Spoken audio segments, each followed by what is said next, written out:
Hi there, welcome to the session OT Cybersecurity Procurement Processes and Practices series, Asset Owners, Common Questions and Concerns. In this session, I'll be trying to address 5 common key questions and concerns asset owners have when it comes to institutionalizing OT cybersecurity into procurement processes and practices internally.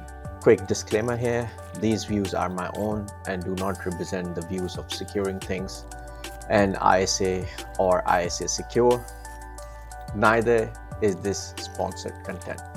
So the questions are in no particular order. Question number 1, what are the typical challenges and internal hurdles to mature OT cybersecurity procurement processes and successfully adapt cybersecurity into procurement language? Question 2, what foundational changes are required within an organization and prerequisite steps to mature OT cybersecurity procurement processes, intending to adopt or reference cybersecurity requirements in the procurement language. Question number 3, does this process increases or decreases the divide between the IT and OT and their respective risk management approaches?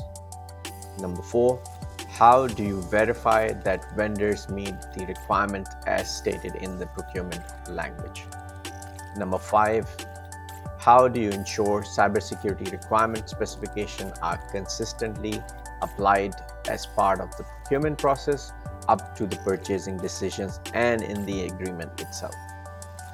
So do watch out till the end as I dive deep into answering these questions and talk about prerequisites as part of building OT cybersecurity program, what works, what doesn't work, example certification schemes that you can adapt, and how they help support such initiatives and purchasing decisions as part of the OT procurement processes. So I hope there'll be some aha moments, especially for those who are just starting out as an asset owner side, trying to initiate and establish an OT cybersecurity program. So let's dive in. And this is Securing Things by Muhammad Yusuf. What are the typical challenges and internal hurdles to mature OT cybersecurity procurement processes and successfully adapting cybersecurity into procurement language? So when we talk about maturing OT cybersecurity procurement, the challenges are both technical and organizational. One of the biggest organizational hurdles is simply breaking down silos within the organization. OT, IT, procurement, and cybersecurity team often work in their own silos, with each group speaking a different language.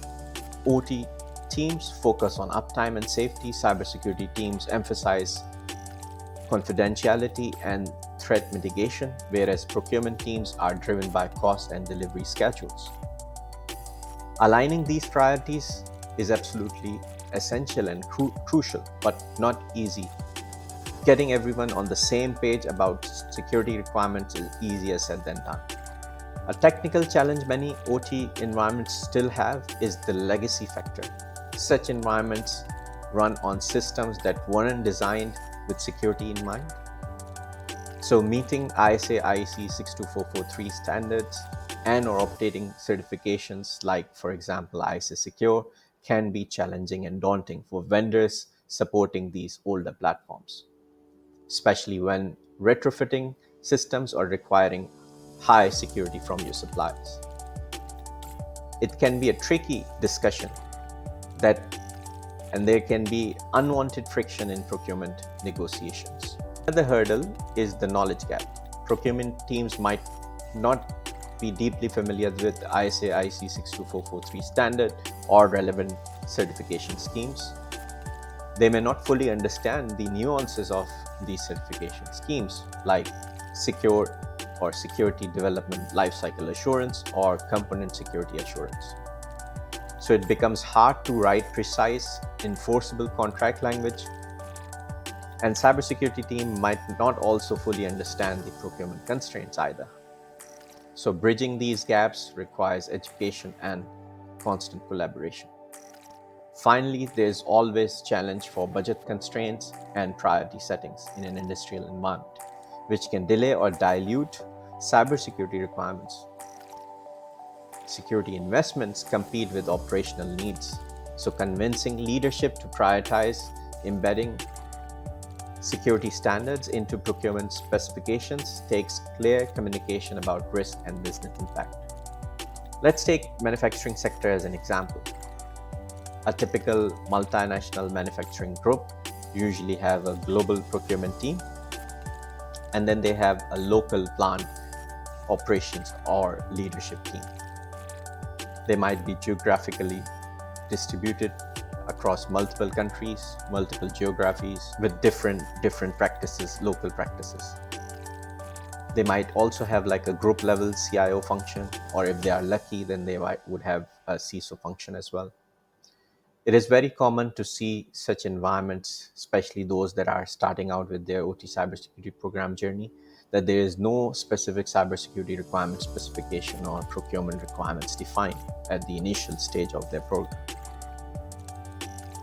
And local teams usually goes out directly to the market and procure OT equipment and assets as part of the OT project lifecycle.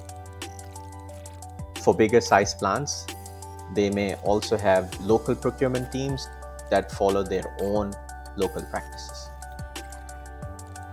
So, overcoming such organizational hurdles means fostering cross-functional collaboration, investing in training, and aligning security requirements group-wide with real-world operational realities, taking into account culture, geographical locations, and many other factors.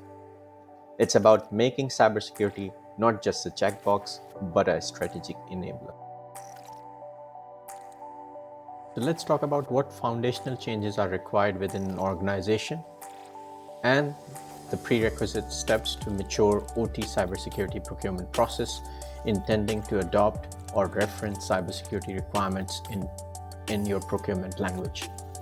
So based on my experience, to mature OT cybersecurity procurement processes, there are several foundational elements that you need to make sure are in place. Let's assume you're just starting out with a brand new OT security initiative. Then the prerequisites would be, number one, have leadership buy-in. That is, to get an OT cybersecurity charter drafted, approved, and enforced.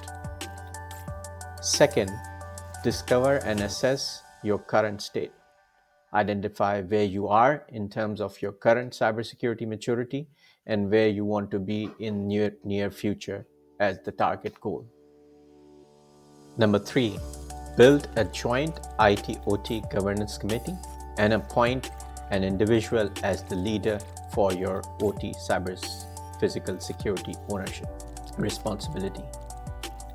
Number four, develop an OT security policy with consensus from both IT and OT teams and the executive buy-in, support, and endorsement.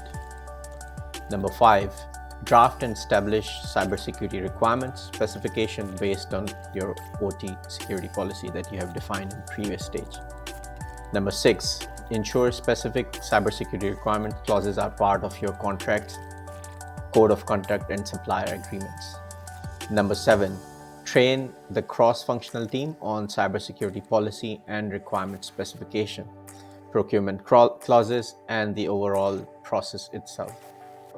Number eight, establish an ongoing supply management or monitoring program and audit readiness.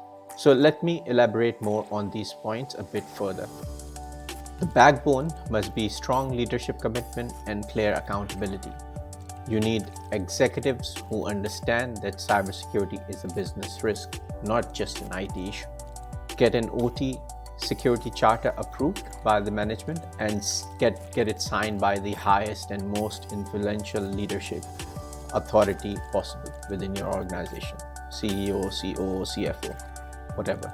Also, someone should own this initiative, ideally a cross-functional team or a joint IT/OT committee that includes cybersecurity, OT operations, engineering, procurement, and your industrial IT team. Next, you need to understand your environment deeply. That means knowing what assets you have, how critical they are, what are the crown jewels, and where the risk lies. The risk-based approach helps you tailor your procurement requirements to what really matters for your organization. Following this, a thorough risk assessment and asset inventory is a foundational step. You must understand your OT environment's critical zones and conduits, then define the target security levels for each zone and conduit as per 62443-3 requirements. The risk-informed approach guides which cybersecurity certification and security levels you may want to require or you want to expect from your suppliers to meet. It is also essential to embed security early and clearly by establishing OT security policies, which mandates establishing cybersecurity requirement specification in your procurement documents. Don't just say meet ISA/IEC 62443 requirements. Be specific about which parts, which security level, what certifications you require from your suppliers. For example, ISA secure certifications give you a practical way to verify that. Procurement language must be specific and actionable. Instead of vague references, specify the exact certification schemes. For example, ISA secure like software development lifecycle assurance or component security certifications, and the required capability security levels or SLC that products must meet. Also ensures training your procurement and engineering teams is important so they understand what these certifications mean and how to evaluate the vendor's claim. This builds confidence and consistency throughout your procurement process. Procurement and engineering teams need to understand what these certification means in practice and how to verify product certificates and how to interpret those security levels. Finally, build and establish an ongoing supplier management or monitoring program and have audit readiness. It's not one and done deal. It isn't a one-time checkbox. It requires continuous monitoring of certification status, required timely security patch updates, and be audit ready. This holistic approach sets you up for the success. So, does this process increases or decreases the divide between IT and OT teams and their respective risk management approaches? Let's tackle this one. So, I would say it definitely should or shall decrease the divide. Adapting cybersecurity requirements in procurement helps bridge the IT-OT divide rather than widening it. Historically, IT and OT have different priorities. IT focuses on protecting data confidentiality and rapid patching, while OT prioritizes availability and safety. This creates tension and silos, but this tension can be overcome by adopting cybersecurity practices that are grounded on industry standards, for example, ISA/IEC 62443, and also providing a common framework and language for both sides to work together. Requiring independent industry certifications, for example, ISA Secure, could potentially provide objective proof that products meet agreed upon security standards, which helps build trust. For example, the Security Development Lifecycle Assurance or SDLA certification ensures that product development processes meet rigorous security standards familiar to the IT organization, while the Component Security Assurance or CSA certification addresses OT-specific technical requirements. Plus, this shared framework process encourages collaboration between the two teams. IT security teams, OT engineers, and procurement professionals must come together to define requirements, specification, assess and verify vendors' certifications, and manage risk holistically. That this shared responsibility helps bridge cultural and technical gaps. Of course, challenges remains, especially around patching cycles and legacy systems. But adapting industry standards provides a solid foundation that acts as a unifying force to align IT and OT risk management more closely. So, the question is, how do you verify that vendors meet the requirements as stated in the procurement language? So, verification is where independent validation or certification, for example, ISO Secure and other industry certificates, really shines. And this validation makes the process much easier. When you require independent security validation, certification, or assurances in your procurement specifications, you're asking vendors to provide independent third party validation that their products and development processes conform to industry best practices and meet industry standards, for example, ISA IEC 62443. But it's not just about certificate. Beyond that, it's important to review the scope and level of certification to ensure one, it covers the product or systems you are procuring. Second, it matches your security needs. Third, meets your required capability security levels. For example, if you require a vendor to have SDLA certification for their development lifecycle or CSA certification, component security assurance certification for their components, you can verify that easily. You can start by checking the ISO Secure Public Registry, where certified products and suppliers are listed transparently and are kept updated. And that's your first line of verification. In cases where products and vendors have other certification bodies certifying the products, for example TUV, you request for those validation details, up-to-date certificates, and any ongoing validation as part of your active contracts. In cases where products and vendors don't have certifications from certification bodies, you may need further assurances via third-party validation testing or independent reports. You need to understand the testing scope, what was included, what was excluded, how does that impact your purchasing decisions and relevant to your requirements. So in practice, this means asking vendors for certificates and related supporting documentation. Things like testing scope, exclusions, vulnerability management policies, patching practices and procedures, and securing security testing results.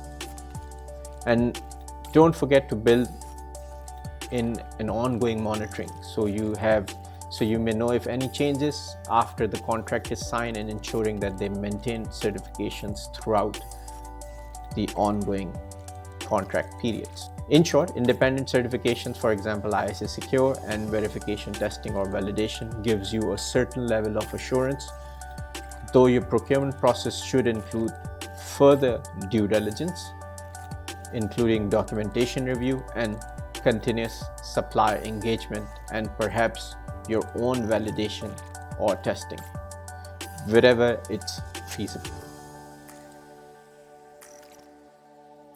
So how do you ensure cybersecurity requirement specifications are consistently applied as part of your procurement processes up to purchasing decisions and ends up in your agreements?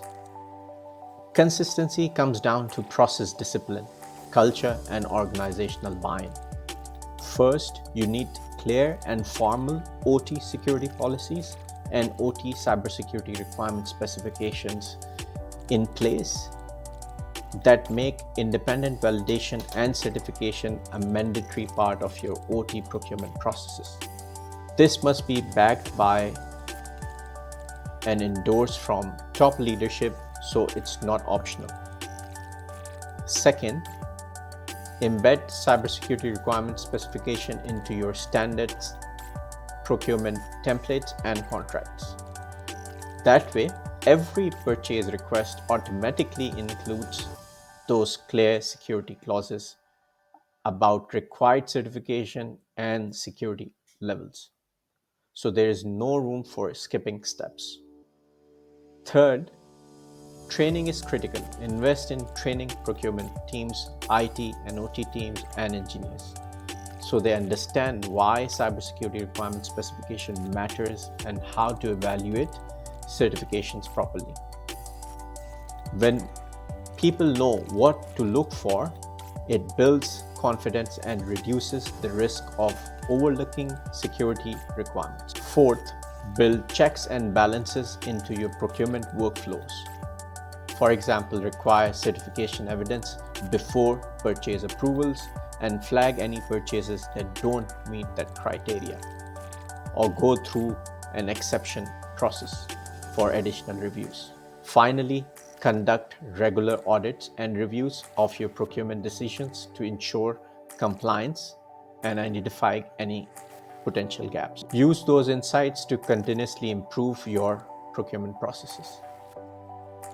By making cybersecurity requirement specification as part of your organizational procurement process DNA, from policy to training to enforcement, you create a culture where security is a consistent, non-negotiable part of every purchasing decision.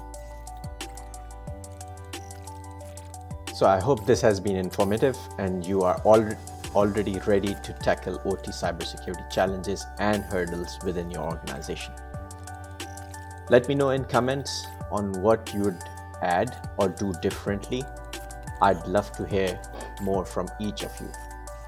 So I'll end up this session here. Until the next one, remember, it's a great day to start securing things for smart and safer society. Take care. Bye.